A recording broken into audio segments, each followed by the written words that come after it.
Good evening students, स्वागत है आपका मेरे यूट्यूब चैनल मनीष मैथ्स पे। क्लास 10th में हम लोग क्वाड्रेटिक इक्वेशन पढ़ रहे हैं और अब तक हमने क्वाड्रेटिक इक्वेशन की डेफिनेशन, सॉल्व करने की method, discriminant, nature of root और अदर जो कंसेप्ट थे क्वाड्रेटिक इक्वेशन के, वो अब तक हम लोग पढ़ चुके हैं। आज हम लोग क्वाड्रेटिक इक्वेशन का लास्ट टॉपिक पढ़ रहे हैं, वर्ड प्रॉब्लम।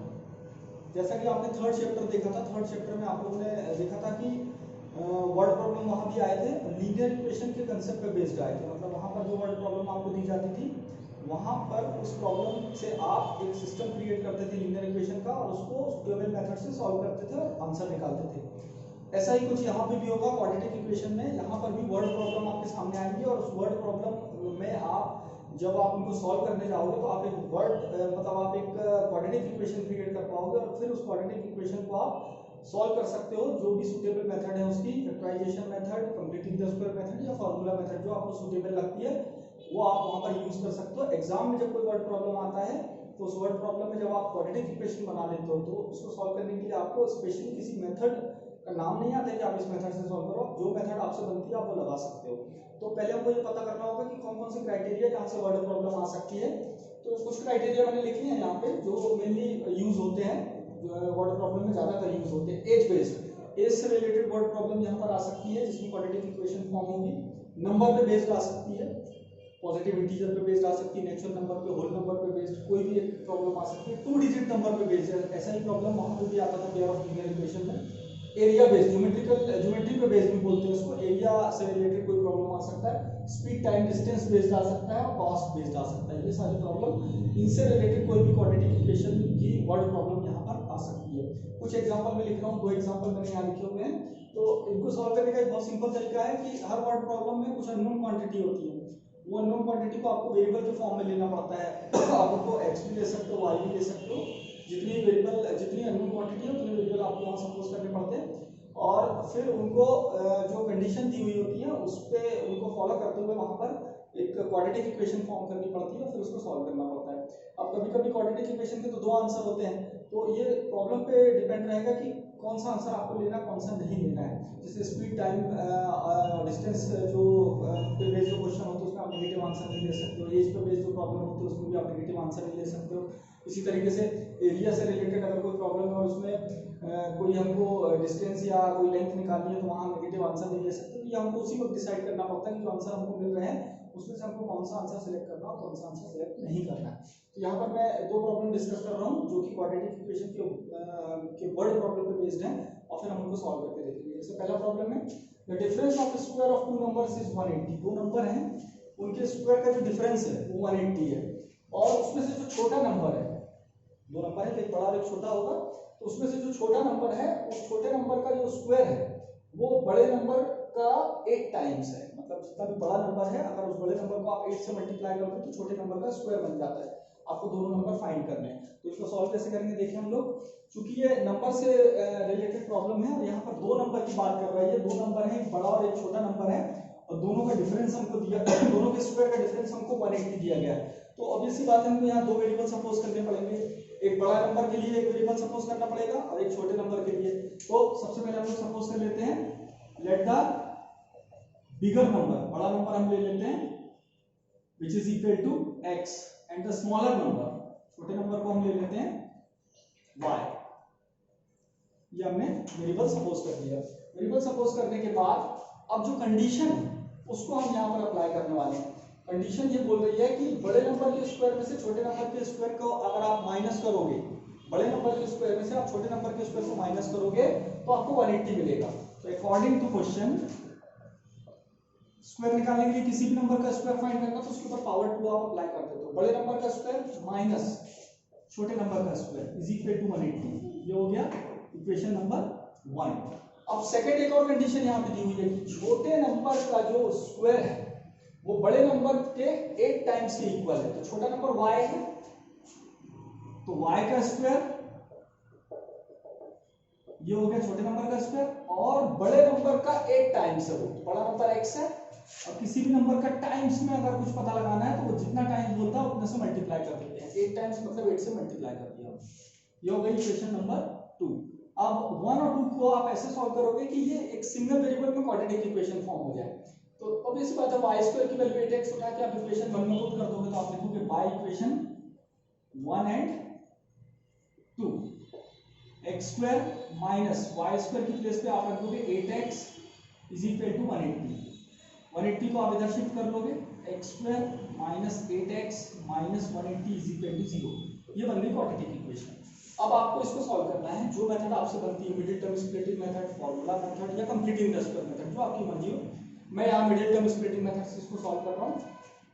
180 के हम दो फैक्टर इस तरह से लेंगे कि उनका डिफरेंस करने पर 8 आना चाहिए और मल्टीप्लाई करने पर 180 आना चाहिए। तो ऑब्वियस सी बात है 180 के दो फैक्टर 18 और 10 हो जाएंगे। अगर आप 18 में से 10 को सब्ट्रैक्ट करते हो तो 8 आता है और 18 में 10 को मल्टीप्लाई करते हो तो 180 आ जाता है। तो मिडिल टर्म में जो 8 है उसकी प्लेस पे आप रख दोगे 18 माइनस 10। बाकी सारी चीजें वैसे ही रहने दोगे, ब्रैकेट ओपन करोगे, मिडिल टर्म में जो ब्रैकेट है उसको 18x minus plus 10x minus 180 is equal to 0। दो की पेयरिंग कर लोगे, आप ग्रुपिंग कर लोगे और कॉमन निकालोगे। फर्स्ट दो में से x कॉमन आ रहा है, अंदर बचेगा x माइनस 18 और लास्ट दो में से 10 कॉमन आ रहा है, फिर बचेगा अंदर x minus 18 is equal to 0। Whole common आ रहा है x माइनस 18, अंदर बचेगा x plus 10 is equal to 0।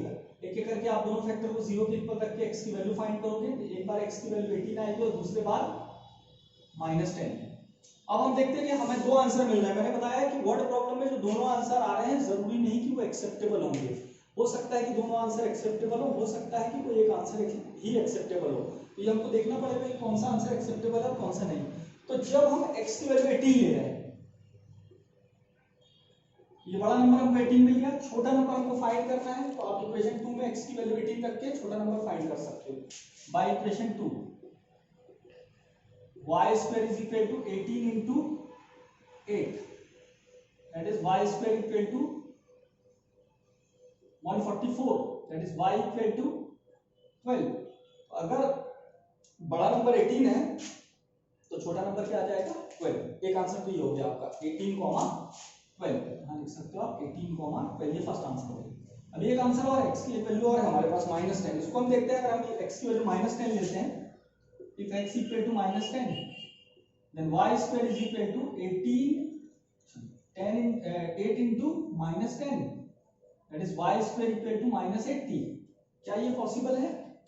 किसी भी नंबर का स्क्वायर कभी नेगेटिव नहीं हो सकता, तो इसका मतलब x की वैल्यू -10 नहीं हो सकती।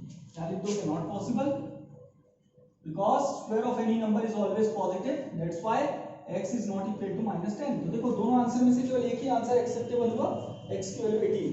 x की वैल्यू -10 रखने से जो हमारा y था वो पॉसिबल नहीं होगा। तो यहाँ पर जो हमारे नंबर्स हैं वो क्या होने चाहिए 18 और 12। इस तरह से आपने इस क्वेश्चन को सॉल्व किया। सुटेबल वेरिएबल सपोज किए, जो कंडीशन दी थी उसमें रख के इक्वेशन फॉर्म की, फिर उन दो अगर इक्वेशन बन रही है तो दोनों इक्वेशन को इस तरह से सॉल्व किया कि किसी एक वेरिएबल में आपकी क्वाड्रेटिक इक्वेशन फॉर्म हो जाए। फिर उसको आपने सुटेबल मेथड से सॉल्व किया। वो कोई भी मेथड हो सकती है, मिडिल टर्म स्प्लिटिंग इधर और फार्मूला मेथड और कंप्लीटिंग द स्क्वायर मेथड।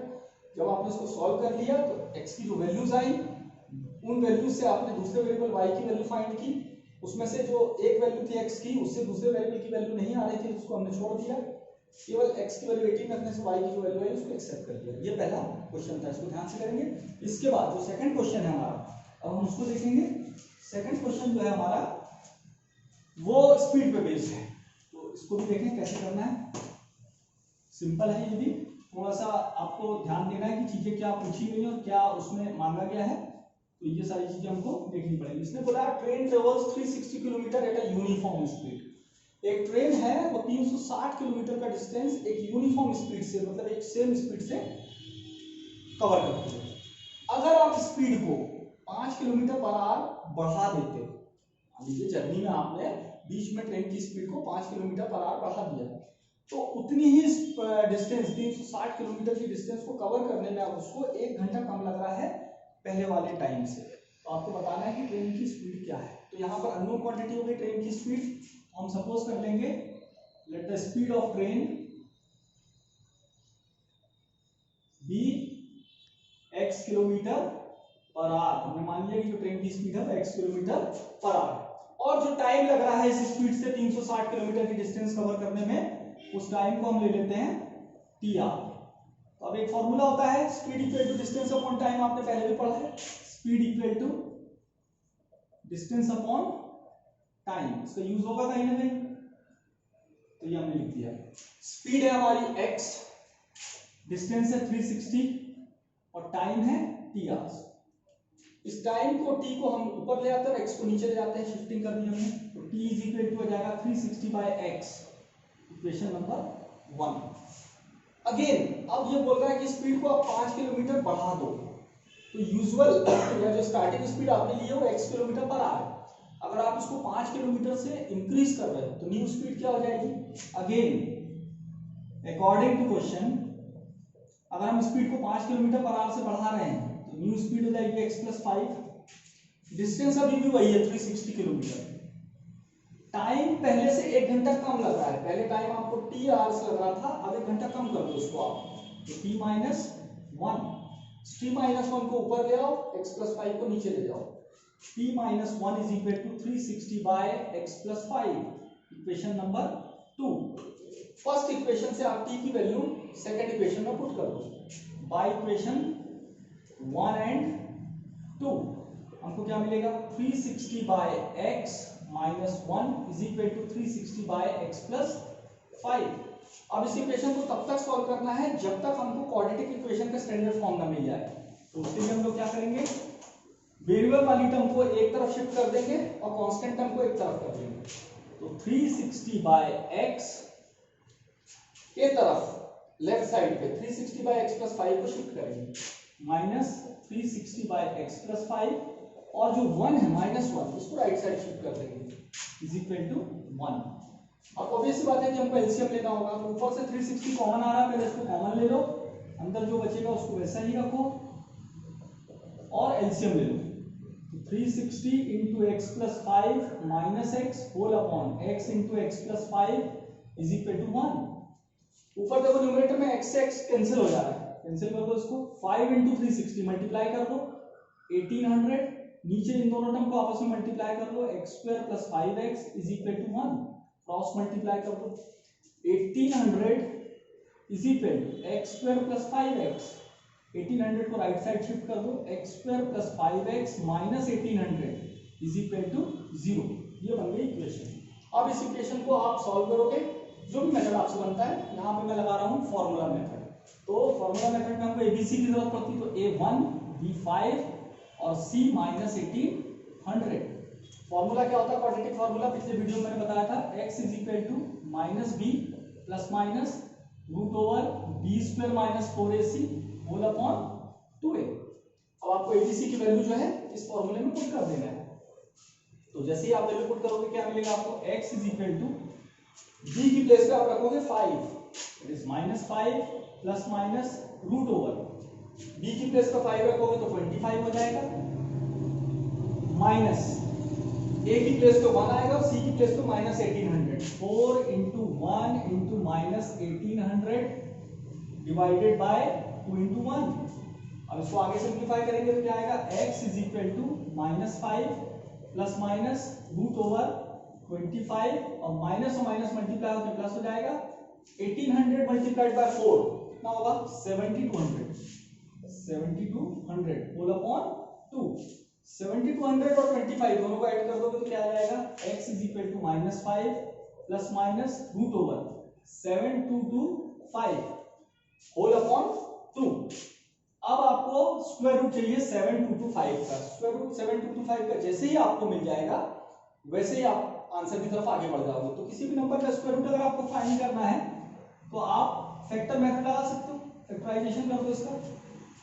इसको आप पहले डिवाइड कर दो 5 से, 5 × 1 = 5, 5 × 4 = 20, 5 × 4 = 20, 5 × 5 = 25, फिर 5 से डिवाइड कर दो, 5 × 2 = 10, 5 × 2 = 10, 5 × 8 = 45, और 5 × 8 = 40, और 5 फिर बचेगा तो 4 बचेगा तो 5 × 9 = और फिर 17 से डिवाइड कर दो, फिर 17 से डिवाइड कर दो। तो इस तरीके से 7225 के जो फैक्टर आ गए 5 × 5 × 17 × 17, इसको यहां पर आप रख दो तो क्या आएगा? x = -5 ± √5 × 5 17 × 17 whole upon 2। अब देख सकते हो कि 5 का भी पेयर बन रहा है, 17 का भी पेयर बन रहा है, स्क्वायर रूट के बाहर आ जाएगा ये। x is equal to -5 plus minus 5 into 17 whole upon 2। 17 into 5 कितना होगा 85, -5 प्लस माइनस 85 अपॉन 2। दो साइन है, दोनों में से दोनों साइन को एक एक करके कंसीडर करना पड़ेगा। टेकिंग प्लस साइन लेने पे क्या आएगा हमारे पास, x is equal to -5 plus 85 upon 2 that is 80 upon 2 that is 40। Acceptable answer, क्योंकि स्पीड जो है वो पॉजिटिव होती है हमेशा, तो ट्रेन की स्पीड क्या हो सकती है 40 kilometre per hour. But we can't take negative sign, हम नेगेटिव साइन नहीं ले सकते हैं। क्यों नहीं ले सकते हैं, उसका रीजन आप यहां दे दोगे। We can't take negative sign because in this case क्या होगा, अगर हम नेगेटिव साइन लेके सॉल्व करते हैं तो x is equal to -5 minus 85 by 2 that is -90 by 2 that is -45। Speed can't be negative, speed कभी नेगेटिव नहीं होती है, तो नेगेटिव साइन लेके हम सॉल्व नहीं कर सकते। तो हमारा आंसर क्या होगा, x is equal to 40 kilometre per hour, ये हो गई ट्रेन की स्पीड। इस तरह से रिलेटेड क्वेश्चन आएंगे, आप इसकी प्रैक्टिस करोगे। कुछ क्वेश्चन मैं आपको कल असाइनमेंट के फॉर्म में भेज दूंगा। बाकी अब सारे अब जितने भी एक्सरसाइज है वहां पर जो भी वर्ड प्रॉब्लम है उनको आप सॉल्व कर सकते हो, कंसेप्ट यही रहेगा। तो ट्राई करेंगे और जो भी डाउट रहेंगे पूछेंगे। Thank you.